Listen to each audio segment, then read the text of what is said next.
본문 14절은 때가 이름에 이렇게 시작이 되고 있어요. 때가 이름에. 우리가 성경을 읽을 때 항상 어떤 때, 장소, 이런 시간적 개념들이 나오면 집중해서 봐야 한다라고 했습니다. 지금 말하는 이 때는 어떤 때를 가리키고 있는 걸까요? 어떤 때죠? 예수님이 그 십자가의 사명을 이루기 위해 죽으실 때, 이 땅에 메시아로 오신 그 목적을 이루시는 그때, 그때가 가까이 왔다라는 겁니다. 동시에 이때는 완전한 인간으로 이 땅에 오신 우리 예수님이 그동안 경험했던 그 어떤 것보다 가장 큰 부담을 느끼시는 때입니다. 왜일까요? 예수님은 우리랑 똑같은 육신을 띠고 이 땅에 오셨어요. 우리랑 똑같이 기뻐하셨고요. 우리랑 똑같이 슬퍼하셨고요. 우리랑 똑같이 안타까워하시는 모든 감정을 가지셨던 분, 그분이 완전한 하나님이시고 완전한 인간이신 우리 예수님이셨습니다. 그러니 그 예수님이 이제 자기 죽을 때가 가까우는 것을 아세요. 지금 3년 동안 동고동락 함께하며 주님의 마음을 나눴던 그 제자들이 이제 곧 자신을 배신할 거라는 걸 잘 알고 계세요. 여러분, 육신이 아픈 것보다 더 아픈 게 뭔지 아시죠? 누군가에게 배신당하는 것, 마음의 아픔, 그게 훨씬 더 아픈 거 아시죠? 지금 예수님은 그때를 바라보며 준비하고 계신다라는 겁니다. 그 감정이 어떠셨을 것 같아요? 아주 미묘하지 않았을까요? 예수님의 감정이.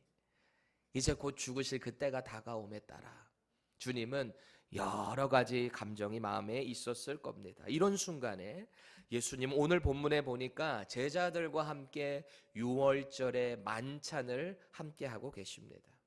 그 자리에 앉아 계셨다는 거예요. 교제했다라는 말이죠. 음식을 나눴다는 말이죠. 우리가 교회 안에서 같이 식사를 한다라는 것은 단순히 밥을 먹는 의미가 아닙니다. 주 안에서 교제하는 거예요, 교제. 그래서 어떻게 보면은 우리가 밥을 먹는 것도 주 안에서 같이 교제하는 것은 예배가 될 수 있다라는 것을 여러분 기억하셔야 돼요. 밥을 그런 마음으로 드셔야 돼요, 교회 안에서. 음식을 준비할 때도 그런 마음으로 준비하셔야 돼요. 그게 다 예배가 된다라는 사실을 기억하시기 바랍니다. 오늘 주님이 그렇게 제자들과 함께 교제를 나누고 계십니다. 그리고 예수님은 어느 정도 식사가 끝날 무렵이었던지 제자들에게 이제 주의 만찬이라는 것을 제정하고 계세요. 우리가 The Lord's Supper라고 부르잖아요. 예수님이 만찬을 제정하신 거예요. 그렇죠? 오늘 그 말씀을 우리는 보게 됩니다. 각 교회들은 지금 이 오늘을 이 종려나무 흔들었던 당시를 기억하며 종려주일이라고 우리는 지키고 있습니다. 여러분, 그때를 한번 생각해 보세요. 예수님이 이제 메시아로서의 3년의 생을 마치는 그 마지막 해 3년째에 이제 예루살렘으로 입성을 하시는 거예요. 많은 사람들이 예수님을 저분이 바로 구약의 메시아다라는 것을 환호했어요. 그래서 뭐라고 외쳤습니까? 이 종려나무 가지를 이렇게 흔들고 자기네 옷들을 벗어놓고 막 환호를 합니다. 뭐라 그래요? 호산나, 호시안나, 호시안나, 다윗의 자손이여, 이렇게 외쳤습니다. 호산나라는 말이 무슨 뜻인지 아시죠? 우리를 구원해 주세요 라고 하는 말이에요. 그런데 그 뒤에 다윗의 자손 예수여, 그 말은 무슨 말입니까? 왜 다윗의 자손이라고 외친 겁니까? 구약의 선지자들에 의한 예언에 보니까 이스라엘을 구원할 메시아가 올 것인데 그 메시아는 반드시 다윗의 자손으로 올 것이다 라는 예언이 있었거든요. 그러니 이 많은 유대인들이 그 예루살렘으로 입성하는 예수님을 바라보며 호산나, 우리를 구원해 주세요, 당신이야말로 구원의 그 약속으로 오신 메시아입니다 라고 환호한 거예요. 이 마음이 얼마나 벅찼을까요? 당시 사람들이 드디어 이 이스라엘 땅에 구원이 임하는구나, 다윗 때 누렸던 그 영광스러운 다윗의 왕권이 다시 한번 우리 이스라엘 땅 가운데 회복되겠구나. 사람들은 그렇게 환호했던 겁니다. 정치적인 해방을 맞이할 것이라고 기대했을 거예요. 왜요? 로마가 짓누르고 있거든요. 그 메시아가 오셨다라고 사람들은 환호를 했던 겁니다. 한편 예수님은 그들이 기대하는 그 관심사와는 상관없이 그 입성을 왜 하시는 겁니까? 예루살렘으로 가셔야 거기를 주관하고 있는 종교 지도자들에 의해 붙잡히셔서 종교 재판 받으시고 결국 십자가에 죽게 되실 거거든요. 그 전에는 이런저런 방법으로 당신의 때가 아니었기 때문에 그 자리를 피해 가시기도 하시고 때로는 몸을 사리기도 하셨습니다. 그런데 이제는 그럴 필요가 없어요. 이제는 당신의 때가 왔다라는 것을 알기 때문에 대놓고 이제 예루살렘으로 입성하시는 겁니다. 메시아로. 사람들은 환호한 것이 이제 우리의 정치적인 왕이 왔다라고 기대했지만 예수님의 입성의 목표는 뭡니까? 십자가의 길인 거예요. 십자가의 길. 사람들의 환호와는 전혀 다른 방향을 위해 걸어가고 계셨다. 여러분, 예수님 믿고 믿음 생활하는 이유가 뭡니까? 여러분, 왜 교회 생활하십니까? 왜 주일에 이렇게 바쁜 시간, 귀한 시간, 드러누워서 더 잘 수 있는 이 시간을 포기하면서까지 이 자리에 나와서 또 하나님께 예물도 드리고 왜 이렇게 하는 겁니까? 우리의 이렇게 예배하는 이유가 혹시 세상의 성공과 안락함, 내 자녀의 축복, 건강 이런 것에 있다면 죄송하지만 방향성이 잘못 잡혀 있으십니다. 우리가 이렇게 나와서 예배를 하는 이유는 예수님이 우리에게 허락하신 그 믿음, 십자가의 희생, 그것을 감사함으로 우리도 기꺼이 이 십자가의 길을 주님과 함께 동행하겠다라는 결단으로 이 자리에 나오는 거예요. 물론 처음부터 그렇게 되기는 어렵겠죠. 한 번, 두 번 신앙생활을 하다 보면 우리의 성령 하나님이 자꾸 말씀을 통해 기도를 통해 우리가 마땅히 나아가야 될 그 방향성을 알려주신다는 거예요. 그렇게 우리의 믿음이 점차 성장해 가는 것 아니겠어요? 처음에는 그냥 관심 있어서 한국밥 먹고 싶어서 K-컬처 좋아가지고 나오는 사람들이 있었지만 이곳에 나와 자꾸 말씀 듣고 변화되다 보니 내가 무엇을 위해 살아야 되는지, 어디로 걸어가야 하는지 그것을 명확하게 알게 되는 것 아니겠습니까? 예수님을 영접한 자, 그리스도인은요, 이제 세상이 가진 관심과는 다른 관심사를 가지고 살아가야 하는 거예요. 성경은 그것을 명령합니다. 하나님의 나라, 그 나라를 꿈꾸며 하나님께서 기뻐하시는 그 길. 저와 여러분들은 하나님의 백성이 됐다라고 하잖아요. 예수님 믿고 하나님의 자녀, 하나님의 백성이 됐다라고 합니다. 여러분, 하나님의 나라 백성이라는 말의 의미가 뭡니까? 하나님 나라 백성, 그 의미가 뭐예요? 우리의 왕 되시는 하나님의 법의 통치 가운데 있는 사람들, 그 사람들이 하나님의 백성인 것입니다. 스스로 점검해 보세요. 내가 하나님 나라 백성답게 살아가고 있는가? 내가 하나님의 나라의 그 의를 위해서 매일매일을 살아가고 있는가 말이죠. 오늘 설교 후에 우리는 오늘 본문에서 주님이 제정하신 주의 만찬을 함께 나눌 겁니다. 오늘 말씀 가운데 특별한 은혜가 있기를 바라요. 내 신앙생활이 돌아봐질 수 있기를 바라요. 나는 말씀 가운데 예수님의 십자가와 같은 방향의 길을 걸어가고 있는가? 꼭 질문하셔야 돼요. 나는 주님이 걸어가신 이 바른 십자가 사명의 길을 같이 주님과 발맞춰서 주님의 그 피 묻은 손을 붙잡고 걸어가고 있는가 말이죠. 믿음으로 결단하시고 특별한 은혜가 있기를 예수님의 이름으로 축원합니다. 우리 15절 말씀 다시 한번 같이 읽어보겠습니다. 시작. 이르시되 내가 고난을 받기 전에 너희와 함께 이 유월절 먹기를 원하고 원하였노라. 아멘. 얼마나 주님이 원하셨으면 내가 원하고 원했다 강조하는 유대식 표현을 하고 계십니다. 당신의 때가 가까워 왔어요. 십자가의 죽음의 때가 가까이 왔죠. 그렇게 왔다는 걸 아시는 예수님이 제자들과 이 최후의 만찬을 통해 뭔가 특별한 시간을 갖기 원하셨어요. 그리고 뭔가 특별한 명령을 하기 원하셨다라는 거죠. 그리고는 이 유월절의 만찬을 나누셨어요. 앞으로 자신에게 일어날 일들을 예수님은 분명하게 아시거든요. 지금 아주 복잡한 감정 가운데 이 제자들과 함께 교제를 나누고 계신다라는 겁니다. 제가 질문 하나 드릴게요. 오늘 본문에 예수님이 최후의 만찬을 하신 이 날은 일주일 중에 무슨 요일에 이를까요? 월, 화, 수, 목, 금, 토, 일 중에. 에? 금요일. 자, 또 다른 분. 금요일 아니다. 지금 최후의 만찬 하시는 날이 일주일 중에 무슨 요일이었을 것 같으세요? 네? 수요일. 한 번 더 기회를 드리겠습니다. 수요일과 금요일의 중간에 무슨 요일이 있죠? 목요일. 참 잘하셨습니다. 사실 주님이 오늘 주의 만찬을 나누신 일이 왜 목요일인가 제가 성경적 근거를 들어드릴게요. 마가가 이 사실을 어떤 식으로 우리에게 증명을 하냐? 예수님이 십자가에서 죽으신 후의 상황을 마가는 이렇게 기록을 합니다. 마가복음 15장 42절, 이 날은 준비일 곧 안식일 전날이므로. 여러분, 안식일 전날이 무슨 요일이에요? 유대인들의 안식일은 토요일입니다. 그 전날이 무슨 요일이에요? 금요일. 어렵지 않으시죠? 금요일입니다. 다시 말해서 예수님 돌아가신 날이 무슨 요일이라고요? 금요일입니다. 그래서 우리가 성금요일이라고 지키잖아요. 금요일에 예수님 돌아가셨다라고 하잖아요. 굿 프라이데이라고 우리는 알고 있지 않습니까? 예수님 금요일에 돌아가셨습니다. 또 사도 요한이 뭐라고 기록했는가 보세요.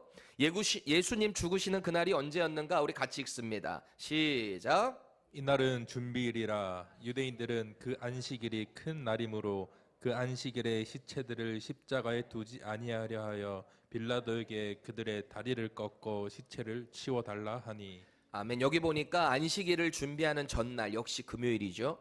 예수님 금요일에 돌아가셨다는 거예요. 그러니까 이 안식일은 유월절과 맞물렸기 때문에 이게 큰 명절, 큰 날이라는 표현을 하고 있는 거예요. 원래 안식일 자체도 유대인들에게 큰 날인데, 원래 큰 날이죠. 근데 이게 유월절이랑 딱 맞물리는 안식일이니까 이게 얼마나 큰 날이에요. 그 전날 돌아가셨다는 거예요. 언제 돌아가셨어요? 금요일. 예수님의 십자가 사역의 이 돌아가시는 그 타임 프레임, 타임라인을 우리가 조금 이렇게 이해할 필요가 있어요. 알고 나면은 이게 어떻게 돌아가셨고 어떻게 부활하셨고 이게 입체적으로 딱 그려질 수 있다라는 거죠. 제가 종합해 볼게요. 오늘 본문에서와 같이 예수님은 유대인들의 시간이 저녁 6시부터 0시로 봅니다. 이 사람들은. 그러니 그때부터 이제 목요일이 시작되는 거겠죠. 그 목요일 저녁에 예수님이 최후의 만찬을 제정하신 거예요. 제자들과 함께. 그리고 그 늦은 밤에 12제자 중 한 명은 이제 나가 떨어졌고요. 배신해가지고 예수님 팔러 갔고요. 11명의 제자 중에 3명, 베드로, 야고보, 요한 3명 데리고 산 겟세마네 동산으로 가셨습니다. 그래서 그곳에서 특별하게 주님께 간절히 기도를 했죠. 하나님께. 그 시간이 언제라고요? 바로 그날 밤이었던 거예요. 늦은 밤, 목요일 밤이었습니다. 그리고 나서 시간이 되니까 이 대제사장의 군사들이 쫙 횃불 들고 와가지고 잘 안 보이니까 와가지고 예수님을 체포합니다. 그때가 언제라고요? 역시 목요일 밤이었어요. 데려다가 밤새도록 불법 재판을 합니다. 그렇게 데려가면 안 되는 거거든요. 적당한 확인을 해보고 적당한 율법의 절차에 의해서 데려가야 했는데 이들은 그저 자기들의 뜻에 맞지 않는다. 자기들이 기대한 메시아가 아니었기 때문에 저 사람은 율법을 회방하는 자다라는 이유로 예수님을 마음대로 잡아갔습니다. 밤새도록 재판에 시달렸어요. 그리고 금요일 새벽이 됐을 때 베드로도 그 바깥에 있었거든요. 사람들이 알아보는 거죠. 저 사람 그 같은 사람이야. 같이 따라다니던 팔로워야. 아니야. 또 다른 종이 그래요. 당신 맞잖아. 내가 봤던 것 같은데. 아니야. 무슨 소리 하고 있는 거야. 세 번째 우르르 몰려든 사람들이 에이 당신 말투 보니까 갈릴리 사람 맞구만. 예수를 저주해요. 예수는 무슨, 나 예수 몰라. 그때 무슨 일이 일어납니까? 꺾여. 이거 예수님이 이미 오늘 최후의 만찬 하실 때 예언했거든요. 닭이 2번 울기 전에 너는 3번 부인할 거다. 이 일이 언제 일어났다고요? 금요일 새벽에, 이른 아침에. 그리고 그날 이른 아침에 본디오 빌라도에게 가서 마지막 재판을 받았어요. 언제라고요? 금요일 아침, 이른 아침. 메이비 한 7시쯤 되지 않았을까요? 그리고 예수님은 오전 금요일 날 9시에 십자가에 달리십니다. 우리 시간으로. 그리고 6시간 동안 십자가에 매달려 계셨다가 우리 시간 오후 3시에 숨을 거두십니다. 그리고 그날 저녁에 장사를 치르시고요. 유대인의 카운트법으로 금요일, 토요일, 주일, 일요일이죠. 요 3일 만에 예수님은 약속대로 부활하시는 겁니다. 이게 예수님의 타임프레임이에요. 마지막 십자가의 사역에. 제가 질문 하나만 더 드릴게요. 긴장하지 마시고요. 그렇게 어렵지는 않을 거예요. 여러분이 6월절에 마지막 최후의 만찬 때 이 6월절을 가장 싫어하는 존재가 누구일까요? 누가 이 6월절을 제일 싫어할까요? 누굴까요? 자신 있게 말해보세요. 우리 홍시영 권사님 말씀해보세요. 누가 이 6월절을 제일 싫어했을까요? 마귀가. 마귀도 그럴 수 있죠. 어렵게 생각하지 마세요. 이 6월절은 누가 제일 싫어하는가? 순전한 어린 양이 제일 싫어했을 겁니다. 왜? 자기 이제 죽어야 되거든요. 얼마나 많은 양들이 이 6월절에 죽어나갔을까요? 아무 양이나 잡는 게 아니에요. 6월절에 분명한 이 율법적 규정이 있습니다. 출애굽기 12장 5절 보세요. 너희 어린 양은 흠없고 1년 된 수컷으로 하되 양이나 염소 중에서 취하고. 이 각 가정마다 보통 1년 된 흠없는 어린 양을 잡았다라는 거예요. 그럼 당시 남자, 여러분 출애굽 때를 생각해 보세요. 민수기서에 보니까 이 전쟁에 나갈 만한 남자의 수만 셌을 때, 그렇죠? 60만 명이 넘어요. 남자 카운트만, 전쟁 나갈 수 있는 사람들만. 얼마나 많은 사람들이 각 가정마다 이 양들을 잡았겠냐라는 겁니다. 6월절이라는 이 한자 유월이라는 말이 넘을 월이거든요. 그러다 보니까 이게 뭐를 넘어갔다는 거예요? 이 6월절이 죽음이 넘어갔다는 얘기잖아요. 그래서 이 순전한 어린 양의 피를 잡아가지고 각자 집에 있는 양의 좌우 문에다가, 위에 문 설주에다가 이 양의 피를 바르는 순간 이 애굽에게 있었던 10번째 재앙이 뭐였어요? 처음 태어난 초태생, 사람이고 동물이고 할 것 없이 다 죽었거든요. 근데 이 양의 피를 바른 집은 어떻게 됐다고요? 6월, 패스오버 했다는 거예요. 그래서 6월절은 패스오버입니다. 죽음이 넘어갔다라는 거죠. 그럼 그날에 그 양을 잡은 다음에 양고기를 먹어야 하는 거거든요. 급하게. 왜? 출애굽을 해야 되니까 빨리 먹어야 되는 거예요. 그 자리에서. 근데 양고기만 먹는 게 아닙니다. 뭐를 곁들여 먹어야 됐는가? 계속해서 출애굽기 12장 8절 같이 읽습니다. 시작. 그 밤에 그 고기를 불에 구워 무교병과 쓴 나물과 아울러 먹되. 아멘. 누룩이 들어가지 않은 빵이에요. 이렇게 효모가 들어가지 않으니까 이게 이렇게 빵이 부풀어 오르질 않는 거죠. 탁탁하게. 별로 맛이 없는 빵이에요. 그만큼 왜 누룩을 넣지 않았는가? 긴박하게 탈출을 해야 되기 때문입니다. 하나님 명령 떨어지면 바로 나가야 되는 거예요. 그거 막 부풀어게 해가지고 예쁘게 빵 만들 시간이 없어요. 쓴 나물은 뭘 의미하는 거예요? 이 출애굽 여정에서 고난과 훈련. 쓴 나물 좋아하는 사람이 어디 있어요? 물론 우리 어르신들 건강 생각하며 드실 수 있어요. 근데 이때 당시에 쓴 나물은 건강 생각해서 먹는 게 아니에요. 아니에요. 우리 막내 아들 같은 경우는 뭐 쓴 나물 딱 좀 스탑! 맛없어. 근데 이거 먹어야 되는 거예요. 왜? 율법으로 제정됐거든요. 그걸 통해 뭘 기념하는 걸까요? 이 유월절이 뭘 기념하는 걸까요? 내 죽음이 넘어갔다. 동시에 이 유월절에 어린 양을 먹고 왜 이 누룩이 들어가지 않은 떡과 쓴나물을 왜 먹냐고요? 이거 뭐 기념하는 거예요? 이제 새로운 시작을 기념하는 거예요. 그래서 이스라엘의 신년은 이때부터 시작이 돼요. 이스라엘식 유대식 1월 1일이 언제부터라고요? 출애굽한 그때가 1월 1일이 되는 거예요. 새로운 시작을 하나님이 제정해 주셨다. 그게 바로 유월절이라는 겁니다. 그런데 흥미로운 것은 분명히 유월절에는 어린 양 먹어야 되잖아요. 양고기 먹어야 되잖아요. 마태, 마가, 누가복음을 우리는 같은 시각으로 봤다라고 해서 공관복음이라고 합니다.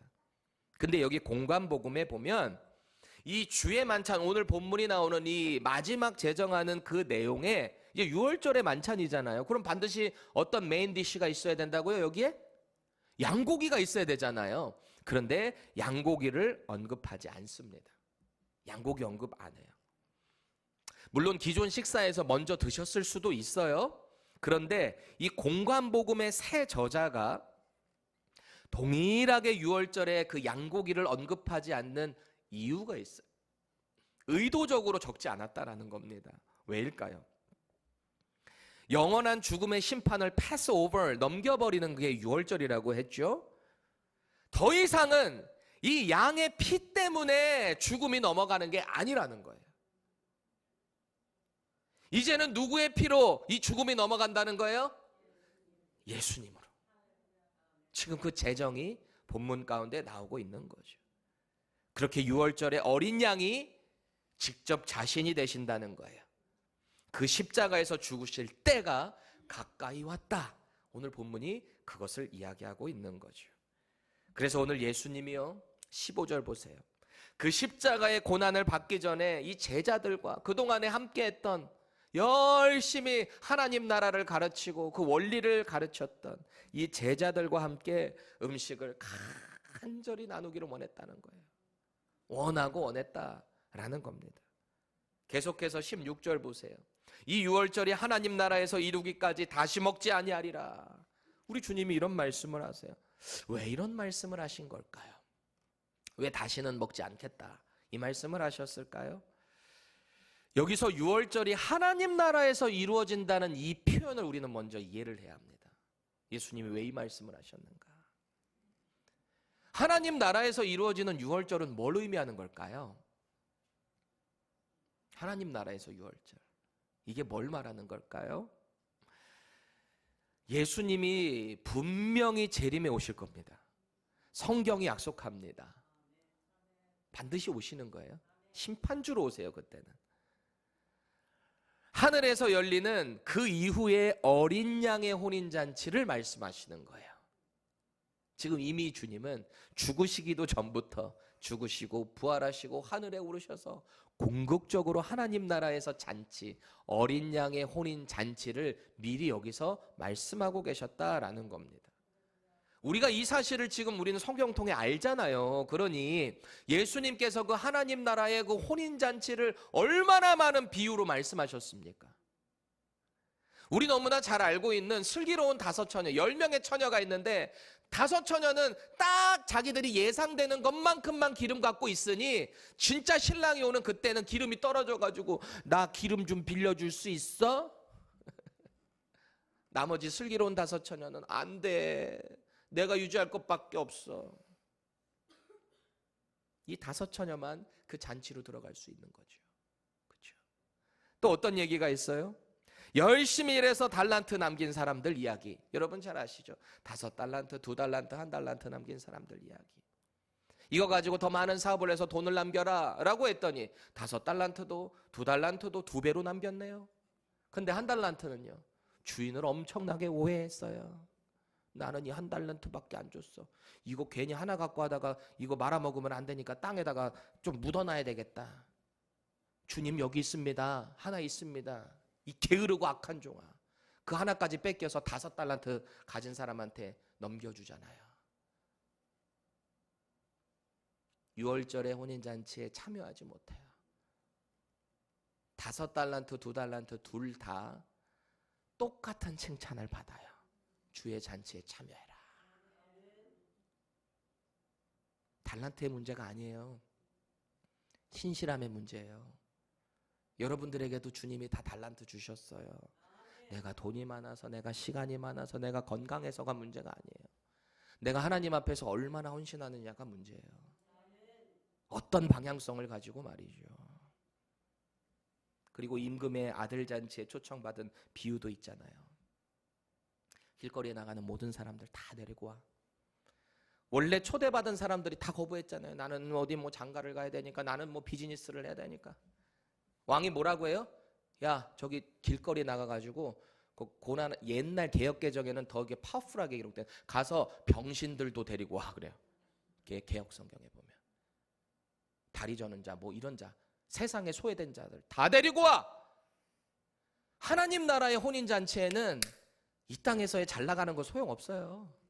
내가 하나님 앞에서 누군가가 중요해요. 내가 예수님을 믿는 믿음이 있는가가 중요한 거예요. 차별이 없습니다. 하나님 나라에는 그저 하나님 앞에 신실함, 그게 중요하다라는 거거든요. 그래서 사도 요한이 훗날에 이 반모 섬에 갇혀가지고 유배돼 있을 때 주님의 음성을 듣고 주님의 그 환상을 보고 기록을 한 게 요한계시록 아닙니까?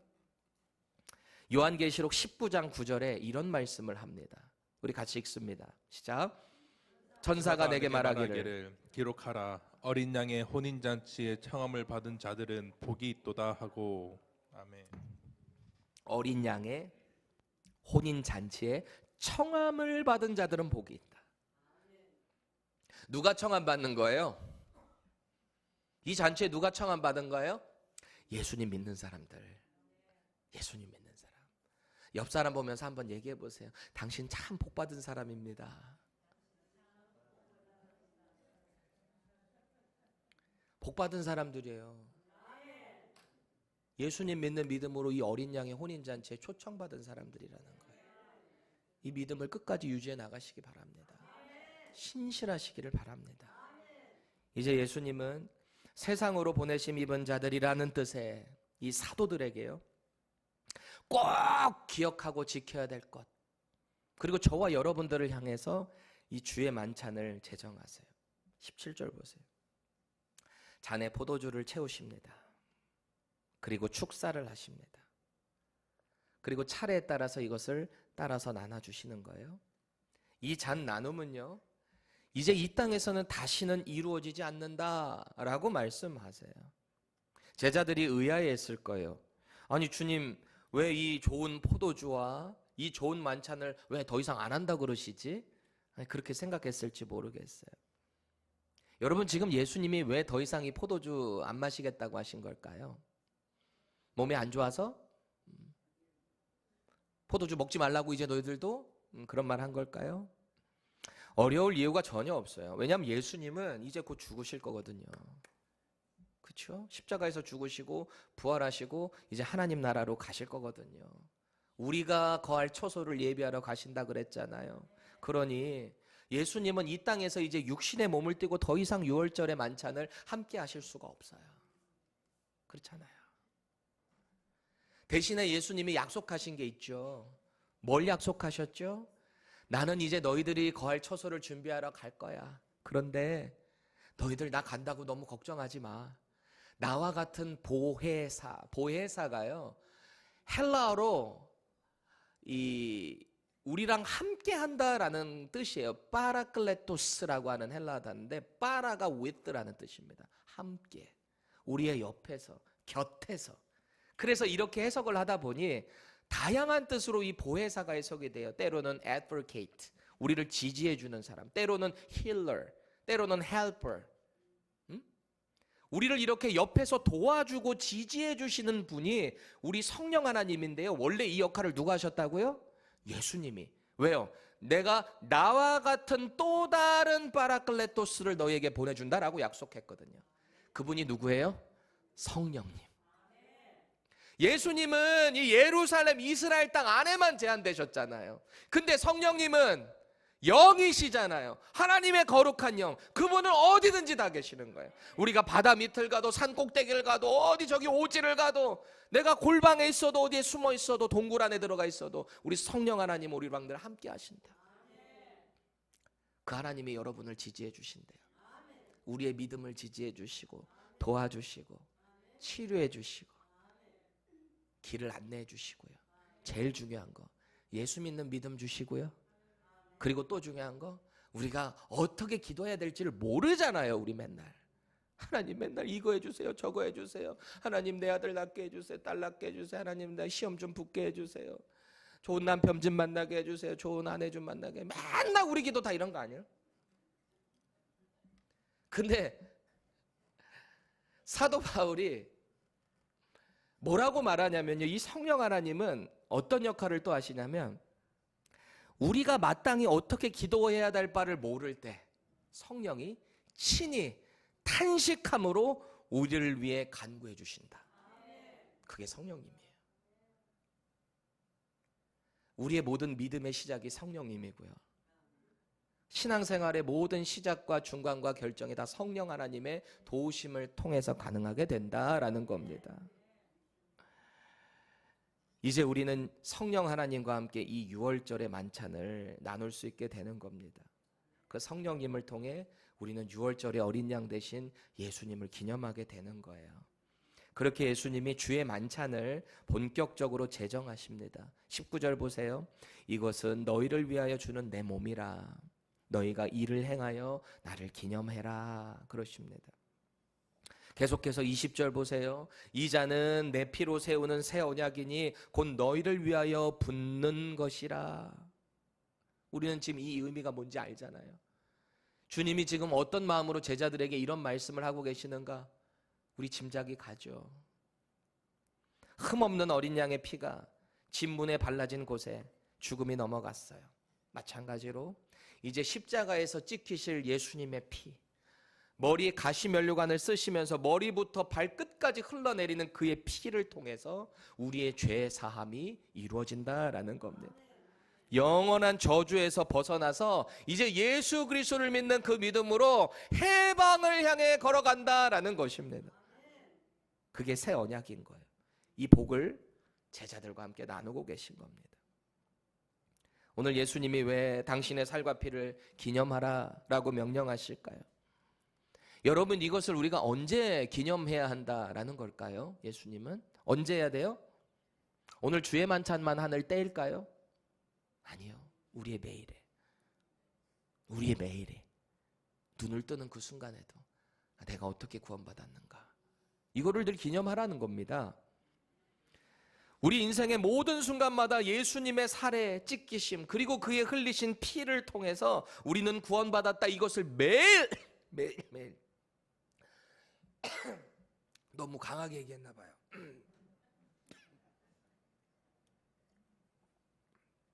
제가 지금 목이 아직 안 좋거든요. 여기서 기념하라 라는 것을 뉴 킹 제임스 버전으로 보면 이래요. Do this in remembrance of me. 그래요. Do this. Remembrance. 많은 교회들 이 소강대상을 보면 이 remembrance of me라는 문구들이 참 많아요. 우리 특히 미국 교회 같은 데 가보면은 강대상이 있으면 밑에 remembrance of me 이게 있습니다. 이게 이 말씀을 그대로 인용한 거죠. 예배당에 나와서 우리가 예배 자리로 나아갈 그때마다, 우리가 살아 숨쉬는 모든 순간마다 예수님의 보혈을 기념하고 기억해라. 이게 예수님의 명령이었다라는 겁니다. 이렇게 말씀에 약속된 대로 당신의 길을 예수님은 이제 걸어가시는 거예요. 그런데 오늘 아주 의미심장한 말씀을 또 하나 하세요. 나는 이 길을 원래 계획된 대로 가는 건데 나를 파는 자가 있다. 이런 저주에 경고를 하십니다. 우리 22절 다시 읽어볼게요. 시작. 나는 이미 작정된 대로 가거니와 그를 파는 그 사람에게는 화가 있으리로다 하시니. 아멘. 아무리 가룟 유다가 예수님을 배신하고 또 종교 지도자들이 그 구원의 역사로 이루어질 새 언약 이거 방해해도요, 예수님은 그냥 그 길 가시는 거예요. 왜? 이게 계획돼 있었거든요. 예정돼 있는 길이에요. 이게 메시아의 길입니다. 그런데 반대로 주님을 배신하고 거부한 이 가룟 유다에게는 엄청난 화가 있다는 거예요. 차라리 그가 태어나지 않았으면 좋았겠다. 이런 안타까운 말씀을 하셨습니다. 예수님이 이 말씀을 하셨을 때 제자들이요 서로 이렇게 바라봤을 거예요. 누가 우리를 판다는 거야? 누가 우리 예수님을 판다는 거지? 봤을 겁니다. 서로 이렇게 눈치 보면서 생각을 했을 겁니다. 베드로는 분명히 이랬을 거예요. 실제로 그렇게 했고요. 주님 무슨 말씀이십니까? 저는 차라리 주님을 위해서 죽을지언정 저 절대 배신 안 합니다. 니네도 그럴 거지? 왕고거든요. 베드로가 나이 제일 많거든요. 그러니까 누르는 거지. 우리 다 그렇게 할 거예요. 그렇게 말한 사람이 있는 반면에 누군가는 아마 불안했을 사람도 있을 겁니다. 꼭 이게 가룟 유다만이 아니에요. 제가 이런 상상의 나래를 한번 펼쳐봤어요. 예수님은 우리의 마음을 훤히 꿰뚫어 보시는 분이시죠. 창조주시잖아요. 그러니 이 말씀을 하셨을 때 아마 야고보와 요한을 이렇게 쳐다봤을 수도 있을 거 아니에요. 그럼 야고보와 요한이 어떤 사람입니까? 성경 최초로 이 치맛바람의 대명사들 아닙니까? 그 아들들? 그 세베대 떼기 와가지고 주님 왕좌에 오르시면 내 아들 하나는 우편에 하나는 좌편에 앉혀주세요. 그러니까 막 제자들이 이를 갈면서 나는 엄마 없는 자로 막 이랬을지도 있잖아요. 아마 이 사람들을 보면서 딱 그 말씀 하셨을 때 지금 예수님이 우리 정치적인 이 야욕을 경고하고 계시는구나 이렇게 들었을지도 몰라요. 누군가 나를 판다라고 했을 때 말이죠. 또 이 시몬 같은 사람은 어떻습니까? 시몬 베드로 말고 열심당원 시몬, 젤롯인 시몬 있잖아요. 이 사람들은 정치적인 아주 그냥 진보의 끝을 가는 사람들이에요. 이 사람들은 당시 로마로부터 어떤 폭력을 써서라도 우리는 독립해야 된다. 여기 당원이었던 사람이 이 시몬이거든요. 예수님 12제자 중 한 명입니다. 아마 그를 바라보시면서 이 말씀을 했다라고 한다면 아마 이 시몬은 속으로 예수님이 나의 이 폭력적인 것에 대해서 경고하고 계시는구나. 나 좀 조심해야 되겠다. 이렇게 생각했을지도 모르겠어요. 그러니 각자가 뭔가 불안한 마음을 가지고서 있다 보니 예민하잖아요. 그래서 서로 누가 크네, 네가 크네, 내가 크네 좀 있으면 금방 또 싸우거든요. 또 제자들끼리. 예수님의 마음을 알지를 못하죠. 오늘 예수님이 제정하신 이 주의 만찬이 그래서 우리에게는 분명한 메시지가 돼야 돼요. 크게 두 가지 의미를 우리는 잘 기억해야 됩니다. 첫째, 주의 만찬을 통해서 우리 안에 이 죄에 대한 각성이 일어나야 돼요. 내가 무슨 죄를 짓고 있는가. 은혜의 각성이라는 책이 있습니다. 은혜의 각성. 하나님의 은혜를 바로 깨달은 사람이 이 은혜를 새로 깨닫게 된다라는 거거든요. 그렇죠? 은혜를 깨달은 사람은 어디서 그 은혜를 깨달을 수 있을까? 삶의 전반에 있어서 내가 죄인이었구나라는 걸 깨닫는 사람이 그 은혜를 깨닫는 거예요. 그게 은혜의 각성 핵심 아니겠습니까? 내 죄가 스스로 인정되고 인지가 되어야만 내 죄를 뒤집어 쓰신 예수님의 그 십자가가 감사로 다가오는 거예요. 내 죄가 깨달아지지 않으면 예수님이 죽으셨던 말던 나랑 무슨 상관이에요? 같은 한국 사람도 아니고 미국 사람도 아니고 이스라엘 땅에서 2000년 전에 죽은 그 사람이 나랑 무슨 상관이 있겠습니까? 여기에 믿음이 필요한 거죠. 은혜가 우리 가운데 입혀지는 거죠. 주의 만찬 통해 우리가 기억해야 될 것 두 번째, 우리가 나아가야 될 이 방향성을 이 주의 만찬을 통해 우리는 바로 잡게 되는 거예요. 방향성. 스스로 질문해 보세요. 나의 인생은 어디를 향해 달려가고 있는가? 나는 무엇을 위해 살고 있는가? 말이죠. 영어 표현에 headed to라는 표현이 있잖아요. headed to. headed to가 뭐예요? 내 머리가 어디를 향해서 간다. 그 방향성을 이야기하는 거잖아요. 제가 예전에 부교육자로 섬기던 교회에서 새벽 기도를 가는데 아침에 일찍 막 전화가 온 거예요. 아마 5시 한 30 몇 분 됐나? 6시 예배입니다. 그때 출발하려고 하는 그 타이밍에 선배 부목사님한테 전화가 왔어요. 그때 이제 전도사였거든요. 미국 온 지 3년밖에 안 됐을 때입니다. 전도사님, 나 지금 일어났어. 빨리 가서 교회 문 좀 열어줘. 난리가 난 거예요. 그렇지. 이 부목사님 늦게 일어나가지고 교회 문이 안 열려 있으면 성도들 문 밖에서 다 기다려야 될 거 아니에요. 그래서 내가 가는 길인데 이 전화가 왔으니 이거 급하구나. 그때부터 제가 밟기 시작합니다. 로컬이 40마일인데 제가 미국 온 지 얼마 안 됐다 그랬잖아요. 3년. 제가 한국에서 스피딩 티켓을 띄워본 적이 한 번도 없어요. 자신 있는 거예요. 그 새벽에 캄캄할 때 밟기 시작합니다. 한 58마일을 밟았나 봐요. 로컬에서 쫙 사거리에 쫙 서 있는데 큰 사거리입니다. 달라스에 큰 사거리입니다. 출발하려는데 뭐가 뒤에서 깜짝깜짝 하는데 그때가 겨울이었거든요. 와, 여기 어디서 크리스마스 라이트를 되게 크게 해놨나 보다. 저는 그렇게 생각했어요. 근데 웬걸 경찰차 5대가 저를 쫓아왔어요. 그렇지, 그 새벽에 승용차 타고 58마일을 달리니 저거 정신병자라고 생각했을 거 아니에요. 저를 보고 경찰들이 저건 분명히 술을 먹었거나 마약을 했을 거다. 5대가 쫓아온 거예요. 그래, 어디서 들은 게 있었거든요. 창문을 내가 먼저 열면 안 된다. 내가 나가면 총 맞는다. 뭐 여러 가지 얘기를 먼저 들은 게 있었거든요. 그래서 이렇게 불을 켜놓고 기다리고 있었어요. 또 누가 시킨 건 제가 잘 하거든요. 경찰이 옵니다. 저한테 탁탁탁 첫 마디가 그래요. Where are you headed to, sir? Where are you headed to, sir? 어디로 가냐? 너 어디 향해 가고 있냐? 그런 거예요. 제가 뭐라 그랬냐면 headed to the church to open. Open the door. 이랬어요. 저는 이 예배를 위해 교회 문 열러 간다라고 하면은 봐줄 줄 알았어요. 여기 미국이잖아요. In God we trust라고 고백하는 나라잖아요. 봐줄 줄 알았어요. 어떻게 됐을 것 같으세요? 공의로운 경찰이 심판의 티켓을 저한테 딱 줬습니다. 그 이후로는 제가 다시는 로컬에서 그렇게 많은 스피딩을 하지 않았다는 유명한 이야기입니다. 여러분, 오늘 예수님이 아까 제가 그랬잖아요. 우리가 주의 만찬 왜 한다고요? 두 번째가 headed to. 우리가 어디를 향해 가고 있는가, 이게 중요하다라고 했잖아요. 6월절에 이 새 언약인 살과 보배로운 피를 통해서 우리의 방향성을 바로 잡는 거예요. 내가 무엇을 향해 가고 있는가?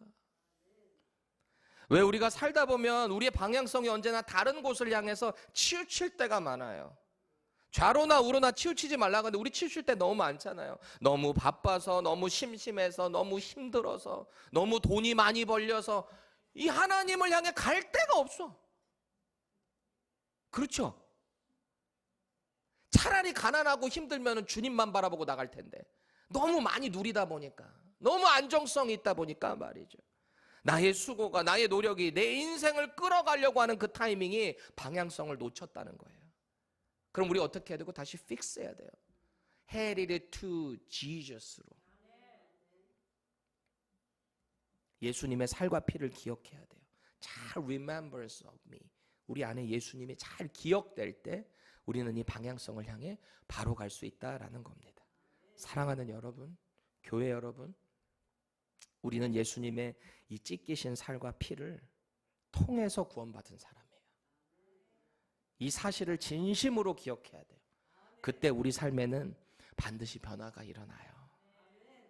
죄에 대해 무감각할 수가 없어요. 우리 안에 예수님의 살과 피가 기억되는데 어떻게 죄를 마음대로 막 지을 수가 있겠습니까? 은혜 앞에서 우리가 무심하게 지나갈 수가 없어요. 꼭 기억하세요. 주의 만찬, 우리의 예배 모든 행위는 습관적인 게 아니에요. 그냥 형식적인 종교 행위가 아니라는 것을 꼭 기억하셔야 돼요. 이제 주의 만찬을 할 겁니다. 혹시 우리 마음에 걸리는 죄가 있다면 십자가의 죄사함을 의지하세요. 이 십자가의 죄사함은 용서하지 못할 게 하나도 없어요. 과거와 현재와 미래 우리가 구원받지 못하게 만드는 그 죄의 모든 원천을 뿌리채 뽑아주신 게 바로 예수 그리스도의 십자가의 희생입니다. 그 희생 앞으로 다시 나아가는 거예요. 혹시 인생의 방향이 흐트러져 있다면 믿음의 길로 돌이키세요. 지금 예수님은 오늘 말씀을 대하는 저와 여러분들을 향해 다시 한번 주의 만찬으로 우리를 초청하고 계세요. 이 주의 만찬은 은혜의 식탁입니다. 주님과 함께하는 이 주의 만찬은 회복의 자리로 우리는 헤리리 투 돌이키는 겁니다. 그리고 이 주의 만찬을 통해 우리는 오늘 다시 한번 새 출발을 결단하게 되는 겁니다. 주님의 특별한 은혜를 통해 우리 믿음의 방향성이 바로 잡힐 수 있기를 예수님의 이름으로 축원합니다.